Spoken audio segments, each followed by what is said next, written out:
هر گونه که خودمون صلاح بدونیم، هر زمان که خودمون صلاح بدونیم، پاسخ مناسب رو همونطور که مقام معظم رهبری فرمودند. لذا در سه بعد نقض حاکمیت عراق، امریکہ اب تیار ہے، جواب ملے گا اور بھرپور ملے گا۔ ایرانی وزیر خارجہ جواد ظریف نے دھمکی دے ڈالی۔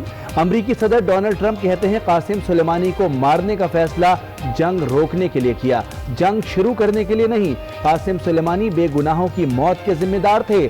امریکہ اپنے سبھی دشمنوں کو تباہ کر دے گا۔ We took action last night to stop a war. We did not take action to start a war. Iran نے جنرل قاسم کی شہادت کے بعد جنرل اسماعیل غنی کو القدس فورس کی کمانڈ سونپ دی۔ 62 سالہ اسماعیل غنی ایران کی دوسری طاقتور ترین شخصیت بن گئے۔ سپریم لیڈر آیت اللہ خامنائی کہتے ہیں جنرل اسماعیل ایران کے بہترین کمانڈر ہیں۔ ایرانی صدر حسن روحانی کی شہید جنرل قاسم سلیمان کی گھر آمد، اہل خانہ سے ملاقات میں تعزیت کا اظہار کیا۔ عراقی مذہبی رہنما آیت اللہ علی سیستانی نے امریکی حملے میں جنرل سلیمان کی شہادت کو عراقی خود مختاری کی خلاف ورزی قرار دے دیا۔ آرمی ایکٹ میں ترمیم کی منظوری سے متعلق حکومت نے حکمت عملی تیار کر لی۔ قانون سازی کا عمل منگل تک مکمل ہونے کا امکان۔ اپوزیشن کے مطالبے پر بل سینٹ کی قائمہ کمیٹی برائے دفاع کو بھیجے جائیں گے۔ پیر کو قومی اسمبلی سے منظوری کے بعد تینوں بل سینٹ میں پیش کیے جائیں گے۔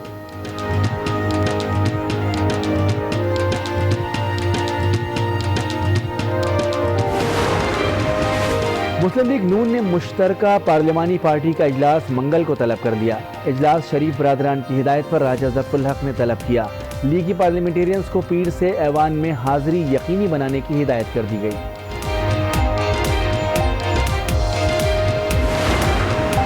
جاری اسمبلی سے اس طرح کی قومی اہمیت کے حامل قانون سازی کی اجازت نہیں دے سکتے۔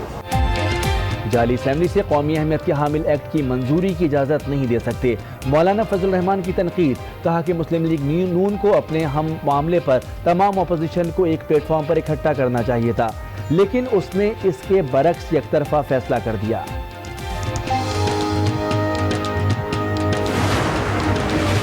اسلام آباد پہنچا تو نون لیگ آرمی ایکٹ ترمیم پر غیر مشروط حمایت کر چکی تھی۔ بلاول بھٹو کا ٹویٹ، لکھا پی ٹی آئی اور نون لیگ نے پارلیمانی قواعد کو نظر انداز کیا۔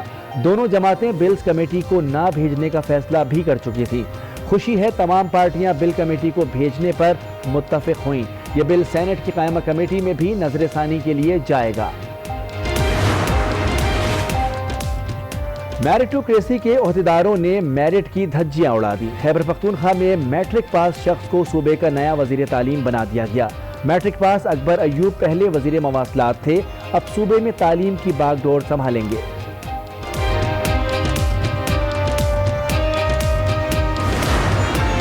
فارن فنڈنگ کا ایشو ہو، کوئی آئے یہاں پہ انویسٹمنٹ کرے، جو ڈونرز آتے ہیں ان کے ساتھ نیگوشیشن کرنا ہوتا ہے، انگریزی بولنا ہوتی ہے، تو وہ ان میں کافی صلاحیت ہے، ان کی انگریزی سب سے اچھی ہے، اور کنسٹرکشن کا یہ کام کرتے ہیں اور بڑے اچھے بزنس مین بھی ہیں۔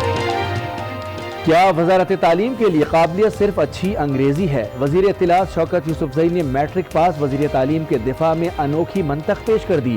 کہتے ہیں اکبر ایوب اچھے بزنس مین ہیں اور انگریزی بھی اچھی بول لیتے ہیں۔ ماضی میں تو انگوٹھا چھاپ بھی وزیر تعلیم رہے ہیں۔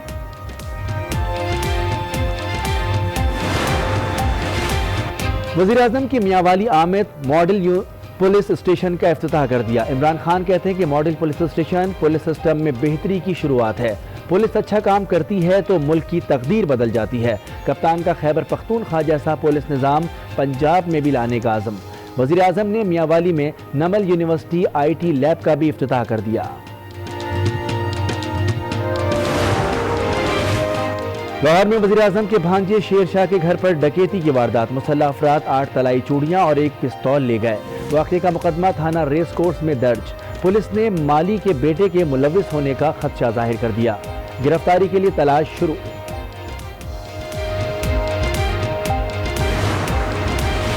سکھر کے اسٹیشن روڈ پر گرنے والی عمارت سے آج مزید 2 لاشیں نکال لی گئیں۔ حادثے میں جاں بحق افراد کی تعداد 9 ہو گئی۔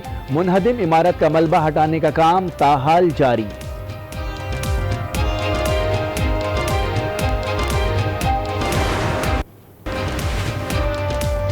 کراچی کے علاقے ٹمبر مارکیٹ میں ایک اور عمارت گرنے کا خطرہ، 7 منزلہ عمارت جھکنے لگی۔ ممکنہ خدشے کے پیش نظر عمارت کو خالی کرا لیا گیا۔ متاثرہ عمارت میں 6 فلیٹس، دکانیں اور گودام قائم ہیں۔ بے گھر مکینوں کو آشیانے کی فکر ستانے لگی۔ میئر کراچی کی زخمی حسنین حیدر کے گھر آمد، بیٹے کی فائرنگ پر معافی مانگ لی۔ زخمی کے والد محبوب عباسی نے معاف کر دیا، مقدمہ واپس لینے کی یقین دہانی کرا دی۔ چیف جسٹس پاکستان گلزار احمد کی مزار قائد پر حاضری، پھول چڑھائے، فاتحہ خوانی کی، مہمانوں کی کتاب میں تاثرات درج کیے۔ چیف جسٹس نے مزار قائد کے احاطے میں پودا بھی لگایا۔ خیبر پختونخوا لکی مروت میں پولیو کا ایک کیس سامنے آ گیا، تعداد 89 ہو گئی۔ رواں سال پہلی 3 روزہ انسداد پولیو مہم 13 جنوری سے چلائی جائیں گی۔ بلوچستان میں بھی 2 کیسز رپورٹ، بچوں کا تعلق جعفر آباد اور چمن سے ہے۔ ملک بھر میں گیس بحران، پنجاب کے مختلف علاقوں میں چولہے ٹھنڈے پڑ گئے، لوگ احتجاج پر مجبور۔ سندھ کا بھی برا حال، سوئی صدرن کے سسٹم میں معمولی بہتری، سی این جی اسٹیشن صبح 8 بجے سے 12 گھنٹے کے لیے کھلیں گے۔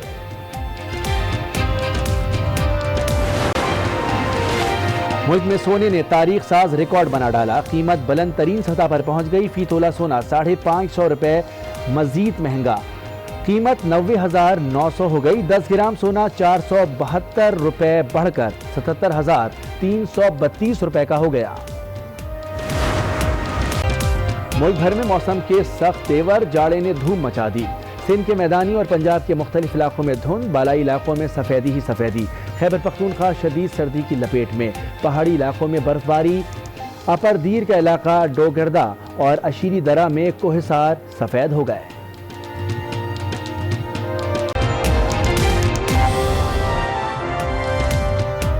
السلام علیکم، آج 12 بجے کے ساتھ میں ہوں مونس رضا۔ ہیڈ لائنز آپ نے ملاحظہ کی۔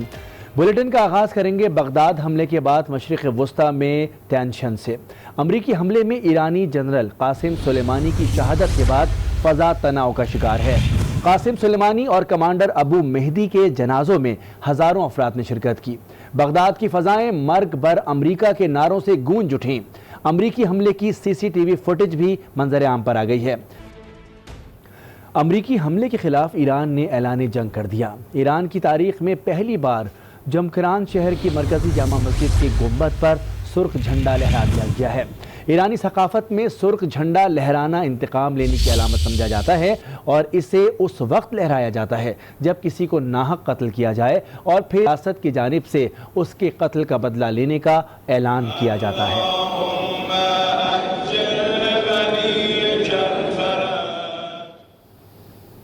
ایرانی وزیر خارجہ جواد ظریف نے امریکہ کو رد عمل کے لیے خبردار کر دیا۔ کہتے ہیں کہ امریکہ نے سنگین غلطی کر ڈالی۔ ٹرمپ کی ان پالیسیوں سے امریکی عوام خود کو مزید غیر محفوظ سمجھیں گے۔ تیار رہے، جواب ملے گا، بھرپور ملے گا۔ ایرانی وزیر خارجہ جواد ظریف کا 2 ٹوک اعلان۔ هر گونه که خودمون صلاح بدونیم، هر زمان که خودمون صلاح بدونیم، پاسخ مناسب رو همونطور که مقام معظم رهبری فرمودن، لذا در 3 بعد نقض حاکمیت عراق، بعد نقض قوانین بین المللی۔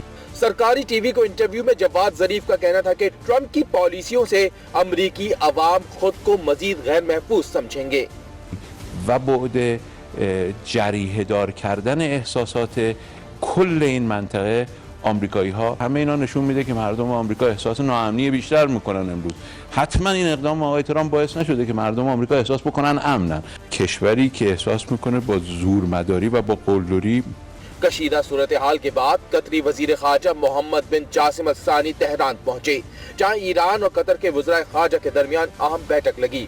جواد ظریف نے ترک، چین اور تاجک ہم منصبوں سے بھی رابطہ کیا اور موجودہ صورتحال پر اعتماد میں لیا۔ ایرانی صدر روحانی نے بھی شہید جنرل قاسم سلیمانی کے اہل خانہ سے ملاقات کی اور ان سے تعزیت کا اظہار کیا۔ عراقی مذہبی رہنما آیت اللہ سیستانی نے بھی حملے کی مذمت کرتے ہوئے کہا کہ سلیمانی پر حملہ عراقی خود مختاری کی خلاف ورزی ہے۔ امریکہ نے اس شخص کو نشانہ بنایا جس نے داعش کے خلاف کئی آپریشنز میں کامیابی حاصل کی۔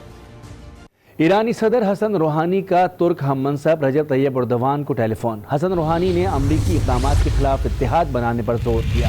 کہا جنرل قاسم سلیمانی پر حملہ بہت بڑی غلطی ہے۔ اگر امریکی اقدام کے خلاف خاموش رہے تو دشمن زیادہ جرأت مند اور جارحانہ رویہ اپنا لے گا۔ ایران اور ترکی نے ایک دوسرے کو مشکل حالات میں سپورٹ کیا۔ قرآن پاک بھی ہمیں یہی سکھاتا ہے کہ نہ ہم کسی پر ظلم کریں گے اور نہ ہی اپنے اوپر ظلم ہونے دیں گے۔ ترک صدر رجب طیب اردوان نے جلد ایران کا دورہ کرنے کی یقین دہانی کراتے ہوئے کہا کہ جنرل قاسم سلیمانی کی شہادت کے بعد بہت افسردہ ہوں۔ اس پر آیت اللہ خامنائی اور ایرانی قوم سے تعزیت کرتا ہوں۔